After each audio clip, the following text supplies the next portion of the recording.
ವಿಜಯನಗರ ಜಿಲ್ಲೆ ಕೂಡ್ಲಿಗಿ ಪಟ್ಟಣದಲ್ಲಿ ಮೆಕ್ಕೆಜೋಳ ಖರೀದಿ ಕೇಂದ್ರವನ್ನು ಕೃಷಿ ಮಾರುಕಟ್ಟೆ ಕೂಡ್ಲಿಗಿಯಲ್ಲಿ ಮೆಕ್ಕೆಜೋಳ ಖರೀದಿ ಕೇಂದ್ರವನ್ನು ಸ್ಥಾಪಿಸಬೇಕು ಹಾಗೂ ರೈತರ ಬೆಳೆಗಳಿಗೆ ಬೆಂಬಲ ಬೆಲೆ ನಿಗದಿಪಡಿಸುವಂತೆ ಸರ್ಕಾರಗಳು ಈಡೇರಿಸಬೇಕೆಂದು ಕರ್ನಾಟಕ ರಾಜ್ಯ ರೈತ ಸಂಘ ವತಿಯಿಂದ ಪಟ್ಟಣದ ಗಾಂಧೀಜಿ ಚೀತಾ ಭಸ್ಮದಿಂದ ಹಿಡಿದು ವಿವಿಧ ವೃತ್ತಗಳ ಮುಖಾಂತರ ತಹಸೀಲ್ದಾರ್ ಕಚೇರಿಯವರೆಗೆ ಪ್ರತಿಭಟನೆ ನಡೆಸಿ ಸರ್ಕಾರಕ್ಕೆ ಮನವಿ ಸಲ್ಲಿಸಲು ತಹಶೀಲ್ದಾರಾದ ವಿ.ಕೆ. ನೇತ್ರಾವತಿ ರವರಿಗೆ ಮನವಿ ಸಲ್ಲಿಸಲಾಯಿತು. ಈ ಸಂದರ್ಭದಲ್ಲಿ ದೇವರಮನೆ ಮಹೇಶ್, ರಾಜ್ಯ ಪ್ರಧಾನ ಕಾರ್ಯದರ್ಶಿ, ರೈತ ಪರ ಹೋರಾಟಗಾರ ಕೂಡ್ಲಿಗಿ, ಬಾಣದ ಕೃಷ್ಣ, ಜಿಲ್ಲಾ ಪ್ರಧಾನ ಬಾಣದ ಮಾರುತಿ, ತಾಲೂಕು ಅಧ್ಯಕ್ಷ ಫಯಾಜ್, ಉಪಾಧ್ಯಕ್ಷ ಹೇಮಂತ್ ಕುಮಾರ್, ಖಜಾಂಚಿ ಜೆ. ಹರೀಶ್, ಚಿತ್ತಪ್ಪ, ಜಂಪಣ್ಣ, ತಿಮ್ಮಪ್ಪ, ಕೆ. ಬಸವರಾಜ್ ಗೌಡರು, ಜಾತಪ್ಪ ಇನ್ನು ಮುಂತಾದವರು ಭಾಗವಹಿಸಿದ್ದರು. ವರದಿ ಚಿಗಟೇರಿ ಜಯಪ್ಪ, ಸುದ್ದಿ ಸಂಗ್ರಾಮ ನ್ಯೂಸ್.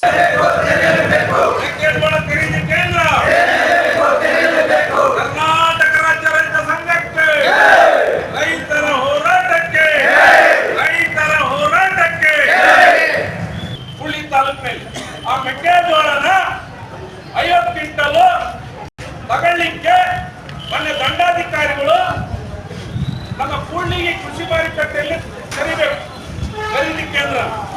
ಇದುವರೆಗೂ ಯಾವುದೇ ಒಂದು ಮಾಹಿತಿಯನ್ನು ನೀವು ನೀಡ್ತಾ ಇಲ್ಲ. ಮೊನ್ನೆ ತಹಸೀಲ್ದಾರರು ಏನ್ ಮೆಕ್ಕೆಜೋಳ ತಾಲೂಕು ಆಫೀಸ್ ಸಿಗ್ತಾರನ, ಕೃಷಿ ಮಾರುಕಟ್ಟೆ ಇರ್ತಾರನ, ಜಿಲ್ಲಾಧಿಕಾರಿ ಆಫೀಸ್ ಸಿಗ್ತಾರನ, ನಾವು ಬಂದು ಇಲ್ಲಿ ಉತ್ತರ ಕೊಡ್ಬೇಕಂತ ನಾವು ರೈತರೆಲ್ಲ ಹೊರಗಡೆ ಇದ್ದೀವಿ. ಮೊನ್ನೆ ತಹಸೀಲ್ದಾರರು ದಯವಿಟ್ಟು ಇಲ್ಲಿ ಬಂದು 50 ಕ್ವಿಂಟಲ್ ಮೆಕ್ಕೆಜೋಳನ ನಮಗೆ ಖರೀದಿ ಕೇಂದ್ರನ ಕೃಷಿ ಮಾರುಕಟ್ಟೆ ಕೂಡ್ಲಿಯಲ್ಲಿ ತರಬೇಕು, ತೆರಬೇಕು. ಯಾಕಂದ್ರೆ ಟ್ರಾನ್ಸ್ಪೋರ್ಟಿಂಗ್ ಕೊಡಕ್ಕಾಗಲ್ಲ. ಕೆಲವರು ಬರೀ 25 ಕ್ವಿಂಟಲ್ ಬೆಳೆದಿರ್ತಾರೆ, ಕೆಲವರು 50 ಕ್ವಿಂಟಲ್ ಬೆಳೆದಿರ್ತಾರೆ. ನಾವು ಕೊಪ್ಪಳ ಅಲ್ಲಿ ಹೋಗಕ್ಕಾಗಲ್ಲ.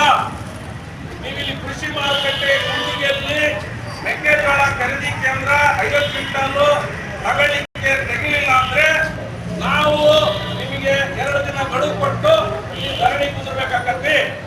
ಅದಕ್ಕೆ ದಯವಿಟ್ಟು ಮಾನ್ಯ ತಹಸೀಲ್ದಾರರು ಮಾಧ್ಯಮದ ಮುಖಾಂತರ ಮಾನ್ಯ ಜಿಲ್ಲಾಧಿಕಾರಿಗಳಿಗೆ ನಮ್ಮ ಕೂಡ್ಲಿಗಿ ಕೃಷಿ ಮಾರುಕಟ್ಟೆಯಲ್ಲಿ ರೈತರಿಗೆ ಏನು ಸರ್ಕಾರ ಆದೇಶ ಮಾಡಿದ 50 ಕ್ವಿಂಟಲ್ ತಗೊಳ್ಳಿಕ್ಕೆ ಅದು ಖರೀದಿ ಕೇಂದ್ರ ತೆಗಿಬೇಕಂತ ನಾವು ಒತ್ತಾಯ ಮಾಡ್ತೀವಿ.